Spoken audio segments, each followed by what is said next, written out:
Hello soldiers. பொதுவாக சில படங்கள்ல படத்தை ஒன்லைன்றது நல்லா இருந்திருக்கும், பட் படம் தான் வந்து பார்க்க சகிக்காம வந்திருக்கும். என்ன எழவி அது. காரணம் என்ன அப்படின்னா, அந்த படத்துக்கான கதையை அவங்க ஒழுங்காக எழுதியிருந்தாலும் ஸ்கிரீன் பிளே வந்து கோட்டை விட்டுருப்பாங்க. இந்த ஒரு காரணத்தினாலேயே வந்து அந்த படங்கள் வந்து மக்களுக்கு பிடிக்காம போயிருந்திருக்கும். ஒத்துக்கிட மனசு இல்லைனாலும் அதான் நேசம். ஸோ வந்து நம்ம என்ன பண்ணுவோம் அப்படின்னா, இந்த மாதிரி கதை ஒழுங்காக இருந்து ஸ்கிரீன் பிளே மொக்கையான சில படங்களை வந்து ரிப்பேர் பண்ணுவோம். கார் பைக் ரிப்பேர் பண்ற மாதிரி நம்ம வந்து ஒரு படத்தையும் கதையை ரிப்பேர் பண்ணுவோம் இல்லையா? அந்த மாதிரி இன்னைக்கு நம்ம ரிப்பேர் பண்ண போற படம் தான் வந்து இந்தியன் 2. ஆக்சுவலி இந்த பார்ட் 2 படம் பிரச்சனை பண்ணா பார்ட் 2 எடுக்கிறதுக்கான ஒரு கதையம்சம் கொண்ட படமா இருந்திருக்காது. அதே இடத்துல முடிச்சிருந்திருப்பாங்க, அந்த படம் நல்லா ஓடி இருந்திருக்கும். பட் இவங்க காசு சம்பாதிக்கிறதுக்காக மட்டுமே அந்த படத்தை பார்ட் 2 எடுத்து கல்லா காட்டலாம் அப்படின்ட்டு பார்ட் எடுப்பாங்க. அந்த மாதிரி இருக்கப்பட்ட திரைப்படங்கள்லாம் இது ஒண்ணு. ஸோ இந்த ஒரு காரணத்தினாலேயே இந்த படத்துல வந்து நிறைய விஷயம் மாற்ற வேண்டியது இருக்கு, சேஞ்ச் பண்ண வேண்டியது இருக்கு. இது மாதிரிலாம் பாத்தீங்க அப்படின்னா, நம்ம சுஜாதா இல்லாதனால நம்ம டேரக்டர் சங்கர் படங்கள் வந்து மொக்கையாயிருச்சு, அதை பழைய சுவாரஸ்யம் இல்லை அப்படின்னு சொல்லியிருப்பீங்க. இது மட்டும் இல்லாமல் சங்கர் சார் படம்னால அவரோட ஸ்டைல் ஆஃப் மேக்கிங் அந்த கதையை வேணும் அப்படின்றதுனால சில விஷயம் வந்து பார்த்து பண்ணிருக்கேன். ஒவ்வொரு விஷயமும் நான் பார்த்து பண்ணிருக்கேன். இதுக்காக என்ன பண்ணுங்க அப்படின்னா, சுஜாதாவோட பல கதைகளை உட்காந்து படிச்சுட்டு வந்திருக்கேன் ரெஃபரன்ஸுக்காக. விடிய படிச்சதுல வந்த கதை தான் இது. ஒரு படம் எடுக்கிறது கதையை இது பண்றது டைம் அதிகமாக தேவைப்படுது. பட் இந்தியன் 2 போட்டு யாரும் பார்க்க மாட்டேங்கிறதுனால தான் அவசரமா ரிப்பேர் பண்ணி வந்திருக்கேன். அதுக்கு முன்னாடி யாராவது லைக் பண்ணீங்க, யாராவது சப்ஸ்கிரைப் பண்ணீங்க. இது மட்டும் இல்லாம இந்த கதை பிடிச்சதுன்னா மறக்காம ஃப்ரெண்ட்ஸுக்கு ஷேர் பண்ணி விட்டுருங்க. ஓகே ஓரா பேசாம வெளியில போயிடலாம். நான் கந்தசாமி, இந்த ஷோ கோலிவுட் கந்தசாமி.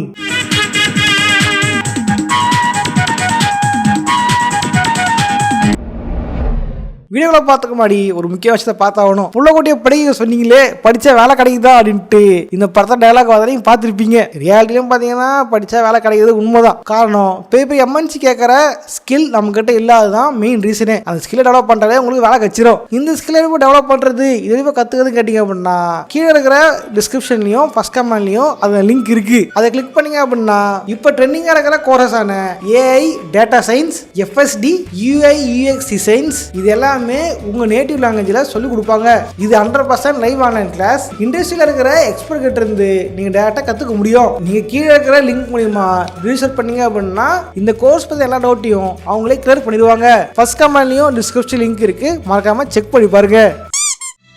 கதையோட தொடக்கத்தில் 1996 சேனாதிபதி தன் மகன் வெளிநாட்டு போற தடுத்து அவனை கொலை பண்ண முயற்சி பண்றாரு. விமான விபத்துல நடந்த சம்பவத்தால அங்க ஒரு ஃபிளைட் வெடிச்சிருது. இதுலயே இறந்து போயிட்டாரு அப்படின்ட்டு மக்கள் நினைக்கிறாங்க. ஆனா அவர் போலீஸுக்கு கால் பண்ணி தான் உயிரோடு இருக்கிறதாகவும் இந்தியன் ஏரியா சாவு இல்லை அப்படின்னும் அவர் மக்களுக்கு தெரியப்படுத்துறாரு. இது நடந்து பல வருஷம் ஆயிடுது. கிட்டத்தட்ட 25 வருஷத்துக்கு மேல ஆயிடுது. இதை பத்தின ஷோ ஒண்ணு QTVல ஓடிக்கிட்டு இருந்துச்சு. பொதுமக்கள் கிட்ட அவங்க பேட்டி எடுத்துட்டு இருக்க ஏகப்பட்ட பேர் அவர் இருக்கும்போது நல்லா இருந்துச்சு, அவர் இருக்கும்போது கவர்மெண்ட் ஆபீசர்லாம் அவங்க வேலை பார்த்தாங்க, அவர் போனதுக்கு அப்புறம் எல்லாம் மாறிட்டாங்க, மறுபடியும் பழையபடி எல்லாம் வந்து அவங்க ஆரம்பிச்சிட்டாங்க, அவரே மறுபடியும் இருந்துருக்கலாம் அப்படின்ட்டு ஏகப்பட்ட மக்கள் பேட்டி கொடுத்துட்டு இருந்தாங்க.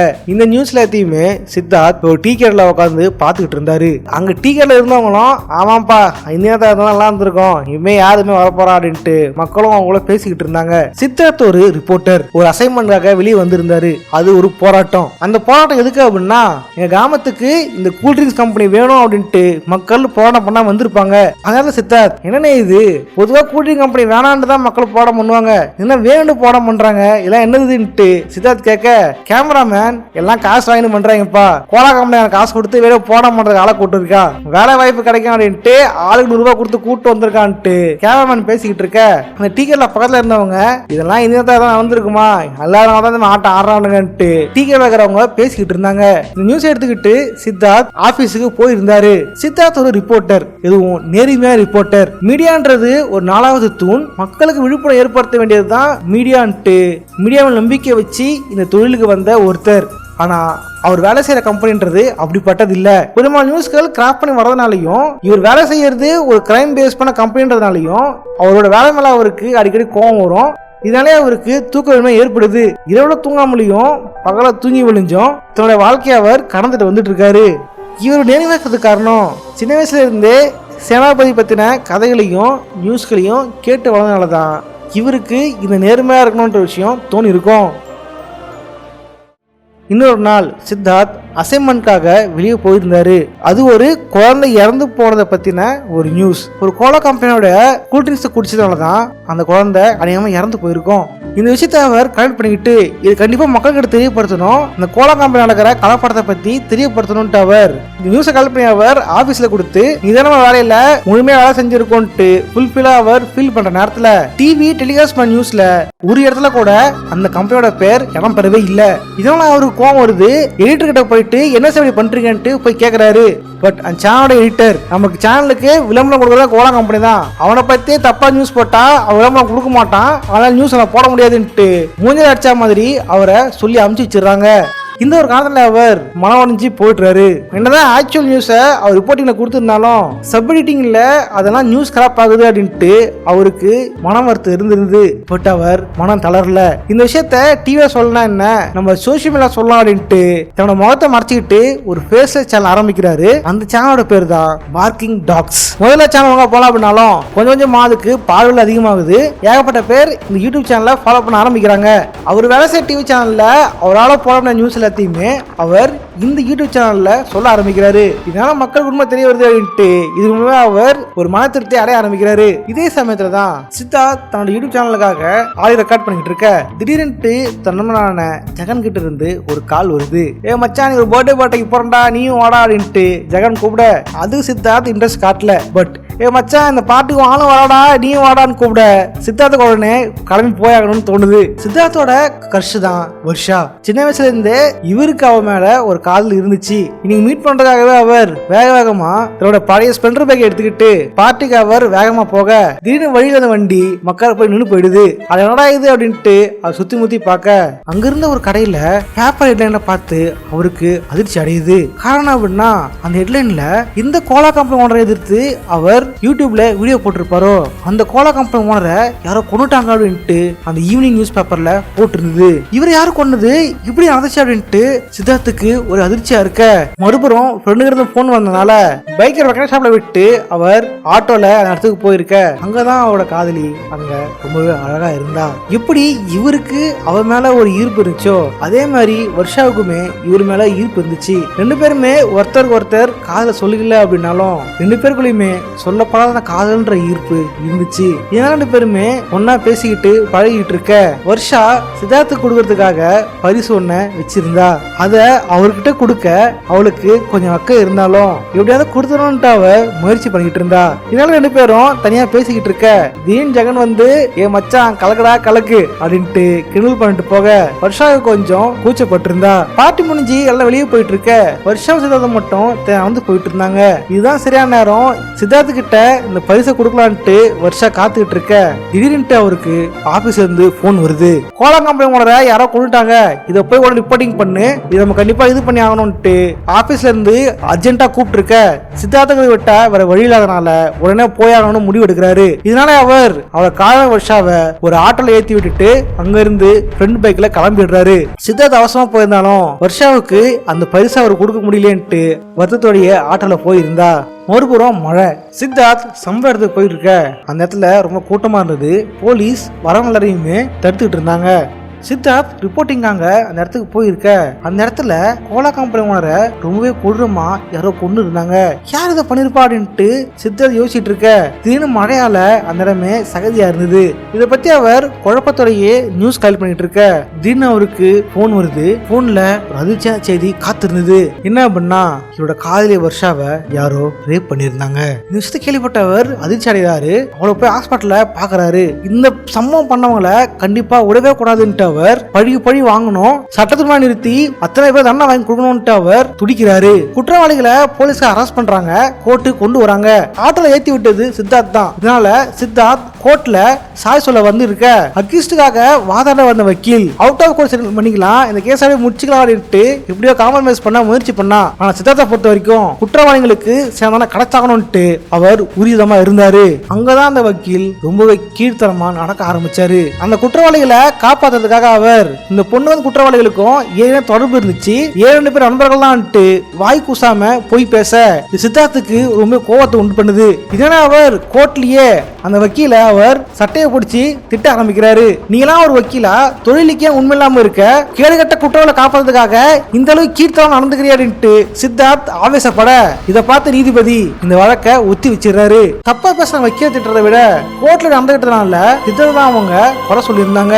இதெல்லாத்தையும் பார்த்த சித்தார்த் மனம் உடைஞ்சு போயிடுறாரு. என்னடா வாழ்க்கை இது, நீதி கிடைக்கும்ட்டு நீதிமன்றத்துக்கு வந்தா இந்த அளவுக்கு அசிங்கப்படுத்துறாங்களா அப்படின்ட்டு சித்தார்த் வீட்டுல சோர்ந்து இருக்க, இதெல்லாம் தடுக்கிறதுக்காக வரமாட்டாங்களா அப்படின்ட்டு சித்தார்த் ரொம்பவே மனம் உடைஞ்சி தன் யூடியூப் சேனல்ல பேசிக்கிட்டு இருக்க. பட் என்ன இருந்தாலும் ஒரு சாதாரண காமன் மேனால எதுவுமே பண்ண முடியாதுன்னு அவர் மனம் உடைஞ்சி தன் வீட்டுல அழுதுகிட்டு இருந்தாரு.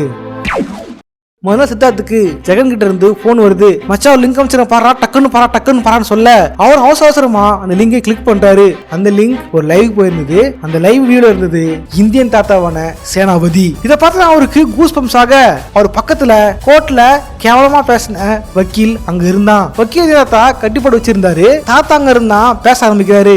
நான் இல்லைன்னு தாடா இதை ஆட்டம் போட்டீங்க, நான் திரும்ப வந்துட்டேன்ட்டு தாத்தா ஆவேசம் பேசிக்கிட்டு இருக்காரு. அந்த வக்கீலை காமிச்சு குற்றவாளிகளுக்கு தண்டனை கொடுக்கறதுக்காகவும் சட்டத்தை நிறைவேற்றதுக்காகவும் தான் கோர்ட்டும் நீதித்துறை இருக்கு. ஆனா இவன் பண்ண வேலை என்னன்னு தெரியுமா? பாதிக்கப்பட்டவங்களே இவன் தான் குற்றவாளின்னு சொன்ன அப்புறம் கூட நடந்தது குற்றமே இல்லை அப்படின்னும் பாதிக்கப்பட்டவங்க மேலே பழி சொல்றவன் தான் இவன், இந்த மாதிரி ஆளுங்க இருக்கவே கூடாதுன்ட்டு தாத்தா சொல்லிக்கிட்டு இருக்க. இது அந்த வக்கீல் சட்டத்துல எவ்வளவு ஓட்டை இருக்கு, நாங்க அதுதான் பயன்படுத்திக்கிட்டோம், சட்டம் ஓட்டையா இருக்கிறது எங்க தப்பா சட்ட தப்பா அப்படின்ட்டு வக்கீல் சொல்ல, சட்டத்தர ஓட்டை அடைக்கிறதுக்காக தான் உன்னமான வக்கீல்கள் தேவை. ஆனா சட்டத்தர சின்ன ஓட்டையை பெருசாக்கி அதுல ஆதாயம் பாக்குற பெருச்சாலியா மாறிட்டீங்க அப்படின்னு இனிந்தாத்தா அங்கேயே அவனை குத்தி கொள்றாரு. இதை நினைச்சு சித்தார்த் ஆனந்த கடை விட்டுக்கிட்டு இருக்க. இதை பத்தி மக்கள் பரவா பேச ஆரம்பிக்கிறாங்க. இனிதான் வந்துட்டாரு, திரும்ப வந்துட்டாருன்றதான் நியூஸ் பேப்பர்ல இருந்து சோசியல் மீடியா வரைக்கும் மிகப்பெரிய டாக்கா இருந்துச்சு. மக்களுக்கு அப்புறம் ஒவ்வொருத்தரா திருந்த ஆரம்பிக்கிறாங்க. இனிதான் நினைச்சு பயப்பட ஆரம்பிக்கிறாங்க. இனிதான் இருக்கும் பொழுது எப்படி அதிகாரிகளா பயந்துகிட்டு இருந்தாங்களோ அந்த மாதிரி ஒரு சூழ்நிலை மறுபடியும் ஏற்படுது. இனிதான் மறுபடியும் வந்துட்டாரா, அதுக்கப்புறம் பாடுறா அப்படின்ட்டு மக்கள் பல பேர் சந்தோஷப்பட்டு இருந்தாலும் இந்தியதா பண்ணது ஒரு கொலை தான். இதாலதான் கொலையை இன்வெஸ்டிகேஷன் பண்றதுக்காகவும் இந்த கண்டுபிடிக்கிறதுக்காகவும் கவர்மெண்ட் அதிகாரிகள் நியமிக்கிறாங்க. அவங்க தான் பாபி சிம்மாவும் விவேக்கும். இந்த கேஸை பத்தி பாபி சிம்மா இன்வெஸ்டிகேஷன் பண்ணிட்டு இருக்க அந்த நேரத்துல விவேக் யார்கிட்டயோ போன் பேசிட்டு இருந்தாரு. ஐயோ சாரி நாயா பேசிட்டு இருக்கேன்ட்டு பாபி சிம்மா சொல்ல, இல்ல சார் என் ஃப்ரெண்டு ஒருத்த வக்கீல் இந்த வக்கீல் இறந்து பாரு இல்லையா, அதை பத்தி பேசிட்டு இருந்தோன்ட்டு விவேக் அவசர போன் வச்சுட்டு பாபி சிம்மா கிட்ட வர, இங்க ரெண்டு பேரும் இந்தியநாத்தாவை துப்பறிச்சு கண்டுபிடிக்க ஆயத்தமானாங்க. இதே டைம்ல தான் இந்தியநாத்தாவோட இன்னொரு வீடியோ ஒன்னு லைவுக்கு வருது. இந்த முறை அவர் 2 பேரை கட்டி வச்சிருந்தாரு. அதுல ஒருத்தர் தான் பிரைவேட் பேங்க் ஓனர், இன்னொருத்தர் ஒரு பிசினஸ் மேன். அங்கதாத்தா பேச ஆரம்பிக்கிறாரு. இவர் யார் தெரியுமா? இவர் தான் பிரைவேட் பேங்கோட ஓனர். இவர் என்ன பண்ணார் தெரியுமா? இவர் கடன் கொடுத்தவர், அவர் கடன் வாங்கினவர். கடன் வாங்கின இவர் கம்மி அமௌண்ட்ல வாங்கல, அதிக அமௌண்ட்ல வாங்கினாரு. வாங்கிட்டு என்னால கட்ட முடியல அப்படின்ட்டு அங்க தப்பிச்சு போயிட்டாரு. ஆனா இந்த பேங்க் இவர் வீட்டை ஜப்தி பண்ணல, இவரை அட்டாக் பண்ணல, அவமானப்படுத்தல, அசிங்கப்படுத்தல, வாரா காலம் நினைச்சுக்கிட்டு அவரை தள்ளுபடி பண்ணிட்டாங்க. பட் இதே விஷயத்த தமிழ்நாட்டுல ஒரு மூலையில இதே மாதிரி ஒருத்தன் கடன் வாங்கினா, காரு பங்களான்ட்டு ஆடம்பரத்துக்காக அவன் கடன் வாங்கல, வாங்கினது தன்னோட படிப்புக்காக. பெரிய படிப்பு படிச்சா வேலை கிடைச்சிருன்ட்டு இவங்க கிட்ட கடன் வாங்கி கஷ்டப்பட்டு படிச்ச அவனுக்கு படிச்ச உடனே வேலை கிடைக்கல, அவனால கடனை கட்ட முடியல. அது இவங்க என்ன பண்ணாங்க தெரியுமா அப்படின்னு தாத்தா சொல்லிக்கிட்டு இருக்க. விஷுவல்ல அடியாளுங்க அவனை அடிச்சுக்கிட்டு இருந்தாங்க. கடன் கொடுக்கல அப்படின்னா உன்னோட அம்மாவும் தங்கச்சியும் மார்பிங் பண்ணி நெட்ல விட்டுருவோம், மரியாதை காசு கட்டு அப்படின்னு அவனை அடிச்சு அவமானப்படுத்திட்டு போக, இதனாலே அவன் ட்ரெயின்ல விழுந்து இறந்து போயிடுறான். இது எல்லாத்தையுமே மக்கள் பார்த்துக்கிட்டு இருக்க. அவன் இறந்து நினைச்சு மக்கள் கண்ணீர் விட, இப்ப சொல்லுங்க இவன் என்ன பண்ணலாம் அப்படின்னு. இவன் கடன் கொடுத்து சாதா காசு இல்ல, இந்த பேங்கை நம்பி பணம் போட்டாங்க இல்லையா, அவன் இந்த காசு தான் எடுத்து இவன் கடன் கொடுத்துருக்கான், அதையும் வாடகாரன் ஆகிட்டான் அப்படின்னு இனிதாத்தா 2 பேருமே போடு தள்ள மக்கள் பல பேர் இனிதாத்தா நினைச்சு கை தட்ட ஆரம்பிச்சாங்க. பட் இங்க இருந்தா அந்த கேஸ் மிகப்பெரிய மாற ஆரம்பிக்குது. மறுபுறம் பாபி சிம்மா வீட்டுல இருக்க அவன மேலதிகாரி அவருக்கு போனை போட்டு திட்ட ஆரம்பிக்கிறாங்க. என்னையா நீங்க பிடிக்கிறீங்க, கொண்டுட்டான், ஒரு கேவலம் பிடிக்க முடியாதா அப்படின்ட்டு மேலதிகாரிகள் பாபி சிம்மா போன் பண்ணி திட்ட ஆரம்பிச்சாங்க. சார் பிடிச்சிதான் சார் இருக்கேன், கொஞ்சம் டைம் வேணும்னுட்டு பாபி சிம்மா எக்ஸ்கியூஸ் கேட்டு போனை கட் பண்ண. சரியான நேரத்துல தான் பக்கத்துல ஏதோ ஒரு யூடியூப் சேனல்ல வீடியோ ஓடிக்கிட்டு இருந்துச்சு. அம்மா என்னமா பாத்துக்கிட்டு இருக்கேன்ட்டு பாபி சிம்மா கேட்க, எப்பா அவர் நல்லா பேசுவாருப்பா, சேனல் செம்மையா இருக்கும் பாருன்ட்டு எங்க அம்மா சொல்லியிருந்தாங்க. அப்பதான் பாபி சிம்மா முதல் முறையா மார்க்கிங் டாக்ஸ் யூடியூப் சேனலை முதல்ல பார்த்திருந்தாரு. அங்கிருந்து அவருக்கு இந்த சேனல் மேல சந்தேகம் வருது. இந்த சேனல்ல யாரா தப்புன்னு சொன்னாங்களோ அவங்க எல்லாருமே அடுத்தடுத்தா இறந்து போயிருந்தாங்க. இந்த விஷயம் ஏதோ ஒரு வித்தியாசமா இருக்கேன்ட்டு பாபி சிம்மாவுக்கு உறுத்த ஆரம்பிச்சுது. இருந்தாலும் இந்த விஷயத்த அவர் செகண்டரியா வச்சுக்கிட்டு இனியதா தேடுறதுக்காக அவர் முனைப்பு காட்டியிருந்தாரு. ஒரு நாள் மக்கள் தங்கிக்கிற இடத்துக்குள்ள கவர்மெண்ட் ஜேசிபி வந்துருந்தது. ஏரிக்காரங்களாம் அவங்க சேஃப் இல்ல, ஆளாங்கிற மொத்தம் அப்புறப்படுத்துறோன்ட்டு அங்க வீடெல்லாம் கவர்மெண்ட் இடிக்க ஆரம்பிச்சாங்க. அங்க இருந்த மக்கள்லாம் கண்ணீர் விட்டு இடிக்காதீங்க அப்படின்ட்டு பயங்கரமா போராட்டம் பண்ண ஆரம்பிச்சிருந்தாங்க. இதை பத்தி நியூஸை சித்தார்த் கயல் பண்ணி கொடுக்க அந்த கியூடில டெலிகாஸ்ட் பண்ணது வேற நியூஸ். மக்கள் அநியாயமா ஆக்கிரமிப்பு பண்ணிருக்காங்க, ஏரிக்கரையை வந்து மக்கள் தான் ஆக்கிரமிப்பு பண்ணிருக்காங்க அப்படின்ட்டு மக்களுக்கு எதிராக நியூஸை கியூ டிவி போட்டுக்கிட்டு இருந்துச்சு. மறுபுறம் என் தாத்தா பாடலாம் வாழ்ந்துட்டு இருந்த ஊரியா இது, இப்படி தூக்க சொல்றீங்களே, அப்பெல்லாம் எதுவும் சொல்லாம இப்ப எதையும் இடிக்கிறீங்க அப்படின்ட்டு மக்கள் கண்ணீர் விட்டுட்டு இருக்க, ஏன் சார் நியூஸை மாத்தி போறீங்க, மக்கள் எதனா சார் பேசுறீங்க அப்படின்ட்டு சித்தார்த் எடிட்டர் கேட்க, நேரத்தில் மிகப்பெரிய அப்பார்ட்மெண்ட் வரப்போகுது, இந்த அப்பார்ட்மெண்ட்டை நடத்துறது நம்ம சேனல் எம்டியோட சொந்தக்காரன் தான், இது மட்டும் இல்லாம அவங்க தான் நமக்கு வந்து விளம்பரம் கொடுக்குறாங்க அப்படின்ட்டு, அதனால அங்க எடுத்து போட முடியாதுன்ட்டு சித்தார்த் அவங்க உதாரணத்தை பத்தி அமைச்சிடுறாங்க.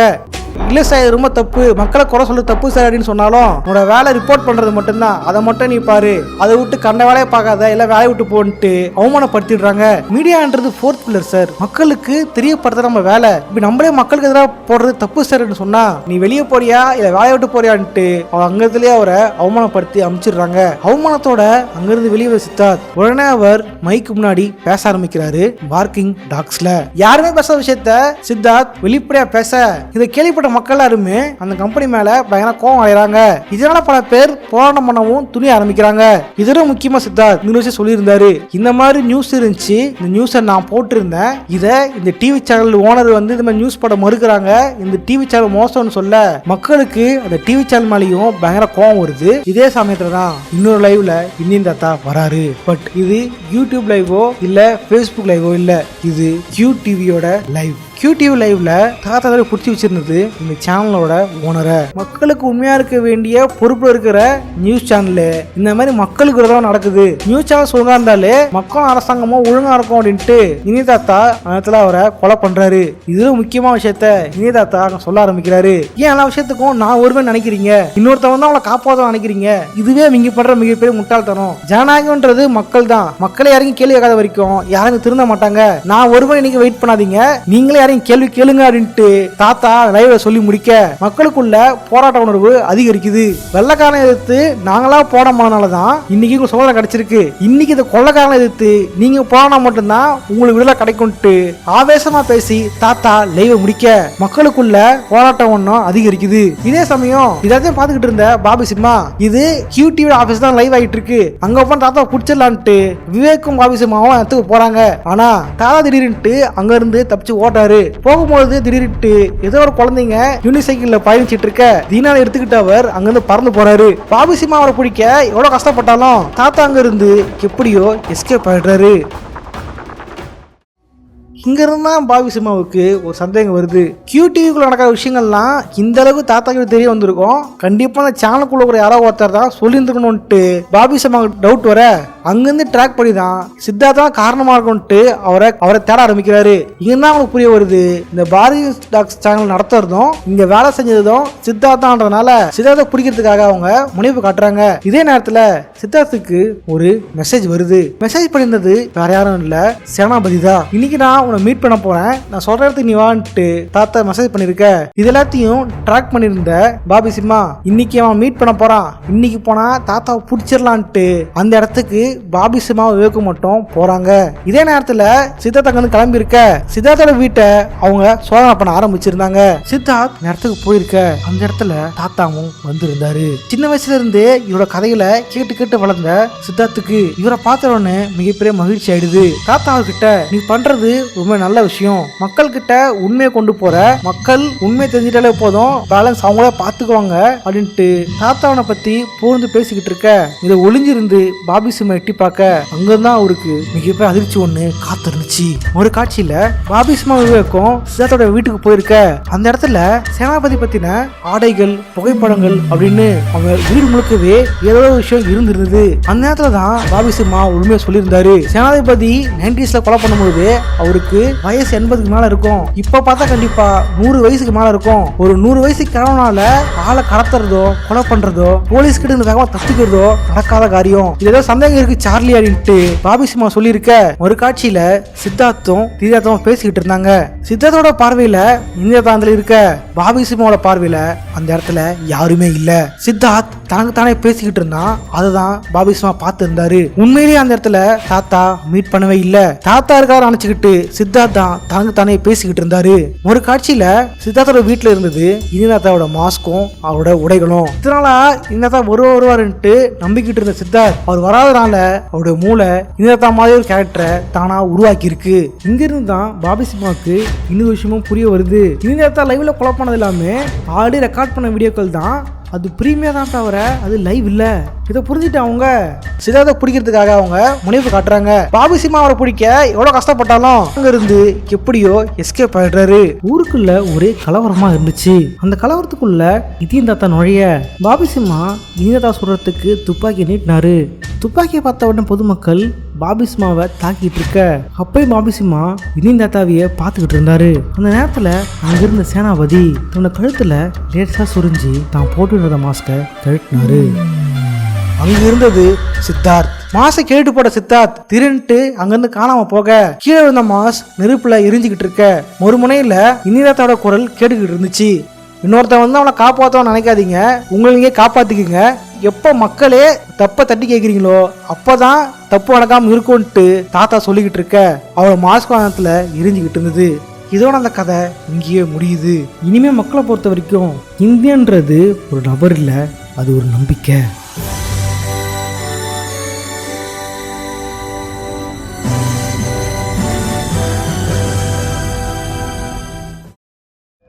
இந்த கதை இங்கிருந்து முடிஞ்சிருக்கு நம்ம நினைச்சுக்கிட்டு இருக்க. மறுபுறம் போலீஸ் ஸ்டேஷன்ல விவேக் இருந்திருந்தாரு. ஊருக்குள்ள ஒரு கலவரமா இருக்கு. இந்த ரேப் கேஸ் டிசைன் 2 பேரும் காணாம போயிட்டாங்க அப்படின்ட்டு அங்க இருந்த போலீஸ் விவேக் கிட்ட சொல்லிக்கிட்டு இருக்க. அந்த நேரத்துல அவர் ஃப்ரெண்டு கிட்ட போன் பேசிக்கிட்டு இருந்தாரு. ஊருக்குள்ள ஒரு கலவரமா இருக்குடா, நீ ஒய்ஃபை பாரு கூட்டிட்டு போ அப்படின்ட்டு சாரி தன் ஃப்ரெண்டான ராம் கிட்ட சொல்லிக்கிட்டு இருக்க. அந்த போன்ல மறுமுனையில இருந்தது அவர் நண்பரான அட்வொகேட் ராமானுஜம், அதாவது அந்நியன். காணாம போன அந்த 2 ரேபிஸ்டும் அந்நியோட கைகளால கழுத்து நெரிக்கப்பட்டிருக்க. ஹெட்போன்ல சரி நான் பார்த்து போனா சாரி நீ பத்திரமா இருந்துட்டு அவர் போனை வைக்க தினு மந்திரத்தை ஓத ஆரம்பிச்சாரு அந்நியன். 2 பேருமே கழுத்தை நெரிச்சு மாடில இருந்து ஒரு கீழே தள்ளி விட அங்க முழுசா இருந்தது ராமானுஜம் இல்ல அந்நியன் தான். நம்ம நினைச்ச மாதிரி கோலா கம்பெனிக்காரனை கொலை பண்ணது இன்னில்லாத்தா இல்ல அந்நியன் தான். அந்நியன் கொலை பண்ணிட்டு தண்டனைக்கான பேரை அங்க எழுதிட்டு போக மழையில அது அழிஞ்சு போயிருக்கும். இப்போ இந்த சிட்டிக்குள்ள தண்டனை கொடுக்க ஒருத்தர் மட்டும் இல்ல இன்னொருத்தர் இருக்கான், அவன் தான் அந்நியன். ஓகே சோல்ஜர்ஸ், இந்த வீடியோ பிடிச்ச லைக் பண்ணுங்க, ஃப்ரெண்ட்ஸுக்கு ஷேர் பண்ணுங்க. இந்த படத்துல வந்து ஆக்சுவலி இந்தியன் 1 வந்து அந்த படம் முடிஞ்சிருக்கும். பட் பார்ட் 2 அது பெருசாக லீடு இருந்திருக்காது. அது மாதிரி சொல்லியிருந்தா நல்லா இருந்திருக்குமா எனக்கு தெரியல. பட் இந்தியன் 2 படத்தை இருந்த சில கேரக்டர்ஸ் நான் எடுத்துக்கிட்டு அந்த கேரக்டருக்கு ஏற்ற மாதிரி ஸ்பெஷல் ரிப்பேர் பண்ணியிருந்திருப்பேன். இது மட்டும் இல்லாமல் ரிப்பேர் பண்ண டைம் இல்லை, கதை ஃபுல்லாக ப்ராப்பராக எழுதி முடிக்க டைம் கிடைக்கல. எப்படின்னா பீச் கிடைச்ச மாதிரி டைம் இல்லை. பீச் நான் ஒரு 2-3 மாதத்துக்கு மேலே எடுத்துக்கிட்டேன். பட் இதுக்கு ஒரு டைம் கிடைக்காதனால டக்குன்னு போட்டவனால கதை நான் போட்டிருக்கேன். மேபி நிறைய குறை இருந்துச்சு அப்படின்னா மன்னிச்சிங்க. ஆக்சுவலி வந்து அந்த புக்கை நான் சும்மா சொல்கிறேன், இந்த கதையை சும்மா இது பண்ணல. நான் வந்து சுஜாதா நிறைய ஏகப்பட்ட புக்ஸை நான் வந்து வாங்கி படித்தேன். பார்த்தீங்களா, அதெல்லாமே புக்ஸ் தான் தெரியுதா. இது அப்புறம் வந்து இது இருளோட கதை, இந்த ஏகப்பட்ட கதைகள் வந்து இதெல்லாம் படித்து ரெஃபர் பண்ணி நான் பண்ணேன். பிடிச்சிருந்தா லைக் பண்ணுங்க. இந்த மாதிரி வேறு என்ன படத்தை வந்து ரிப்பேர் பண்ணலாம் அப்படின்னு நினைக்கிறத வந்து கமெண்ட் பண்ணுங்க. இதே மாதிரி என்ன படத்தை ரிப்பேர் பண்ணலாம் அப்படின்னு நினைக்கிறதா கமெண்ட் பண்ணுங்க. இந்த கதை பிடிச்சதுன்னா உங்க ஃப்ரெண்ட்ஸுக்கு ஷேர் பண்ணுங்க. இந்த மாதிரி ஒருத்தர் ரிப்பேர் பண்ணிருக்காரு பாருப்பா, இது பண்ணுப்பான்னு சொல்லுங்க. நான் இவ்வளோ கஷ்டப்பட்டு வீடியோ போட்டுருக்கேன். அதனால இந்த மாதம் வீடியோ போட முடியல. சில கஷ்டப்பட்டு போட்டதுக்கு உன்னால பாராட்டும் விதமாக இந்த வீடியோ லைக் பண்ணலாம், உங்க ஃப்ரெண்ட்ஸுக்கு ஷேர் பண்ணி விடலாம். இன்னும் பாடம் இருந்துச்சிங்கன்னா அப்படின்னா சூப்பர் தேங்க்ஸ் பண்ணி விடுங்க. அப்புறம் வந்து கஷ்ட வீடியோ பார்த்தீங்களா, சும்மா போதீங்க, சப்ஸ்கிரைப் பண்ணிட்டு போங்க. ஓகேவா? இதே மாதிரியான இன்னொரு சுவாரஸ்யமாக சந்திக்கிறேன். போடுறேன். பாய்.